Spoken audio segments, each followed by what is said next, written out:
హైదరాబాద్ లో ఆంధ్రప్రదేశ్ ముఖ్యమంత్రి చంద్రబాబు నాయుడు, తెలంగాణ సీఎం రేవంత్ రెడ్డి సమావేశమయ్యారు. 10 ఏళ్లుగా పరిష్కారం కాని విభజన హామీలు, ఆస్తుల పంపకానికి సంబంధించిన అంశాలపై చర్చించారు. ప్రజాభవన్ లో సమావేశమైన తెలుగు రాష్ట్రాల సీఎంలు 2 గంటల పాటు చర్చలు జరిపారు. మరోసారి భేటీ కావాలని ఇద్దరు నేతలు నిర్ణయించారు. విభజన సమస్యలను త్వరితగతిన పరిష్కరించేందుకు వీలుగా 2 రాష్ట్రాల ఉన్నత అధికారులతో ఓ కమిటీని వేయాలని నిర్ణయించినట్లు తెలుస్తోంది. ప్రధానంగా భద్రాచలం నుండి ఏపీలో కలిపిన 5 మండలాల్లోని 5 గ్రామాలను తమకు తిరిగి ఇవ్వాలని తెలంగాణ ప్రభుత్వం కోరింది. ఈ విషయంలో చంద్రబాబు సానుకూలంగా స్పందించినట్లు తెలుస్తుంది.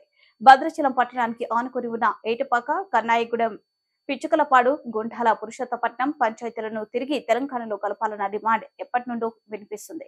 ఈ గ్రామాల విలీనంతో భద్రాచలం పట్టణ అభివృద్ధికి అవకాశం ఉంటుందని చెబుతుంది. అయితే ఓ రాష్ట్రంలోని ఈ గ్రామాలను వేరే రాష్ట్రంలో కలపాలంటే కేంద్రం అనుమతి తప్పనిసరి. కేంద్ర హోంశాఖకు లేఖ రాయాలని సమావేశంలో నిర్ణయించారు.